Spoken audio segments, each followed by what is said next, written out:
C'est Mamadou Koulibaly, enseignant vacataire à l'université Cheikh Anta Diop de Dakar et précisément au département de physique, au laboratoire de physique des placements et recherche interdisciplinaires, dont l'une des spécialités est les méthodes mathématiques appliquées à la physique.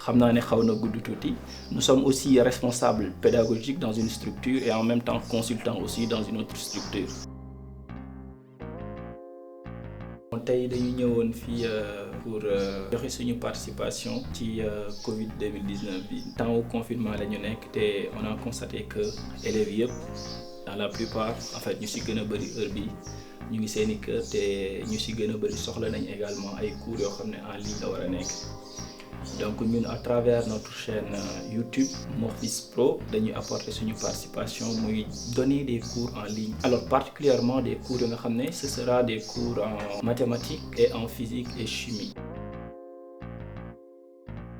Suñu cible yi jamono jii nii élèves yi la ñuy nekk ak étudiants yi. Élèves yi nga xam ne particulièrement si ñi nga xam ne dañuy nekk en classe de troisième, seconde, première ba terminale. Ak aussi étudiants yi nga xam ne dañu nekk première année, deuxième année université, troisième année mais nekk ca faculté des sciences wala mu nekk ñi nga xam ne dañuy def également ay études scientifiques. Donc ñu indi suñu participation si des cours de révision, d'accord, si mathématiques ak physique wala sax ba ci chimie aussi.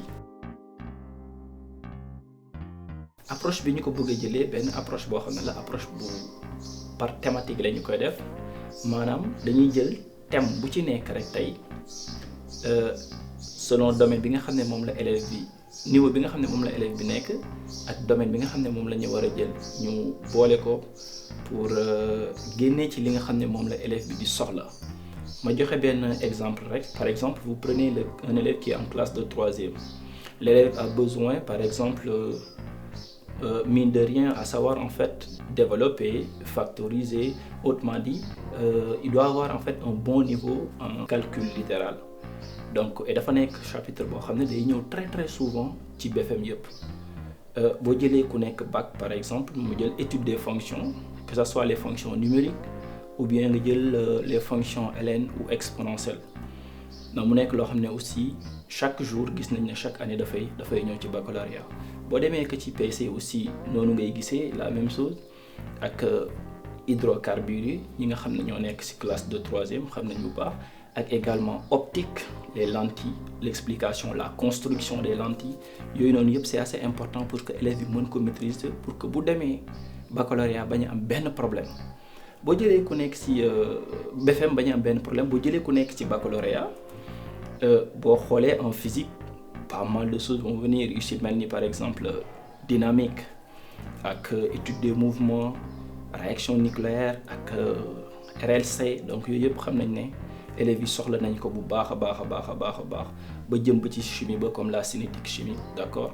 Yooyu yëpp élèves yi soxla nañ ko. Donc ñun ñu jàpp ne jamono jii nii approche bi li ñu war a njëkkee rek mooy ñu xool nan la ñuy doxalee rek pour que élèves yi ku ci nekk kër goo mënti nekk rek nga mën a gis sa bopp à chaque fois connecté wu ci suñu chaîne YouTube Morphis Pro nga mën di am accès ci éléments yooyu noonu ñu tudd léegi nii. Comme ni ñu ko waxee également dinañu ubbi aussi forum boo xam ne forum d'échange lay nekk pour que élèves yi mën di poser ay questions à travers soit des commentaires ou bien à travers directement ci forum boobu noonu ñu wax leen.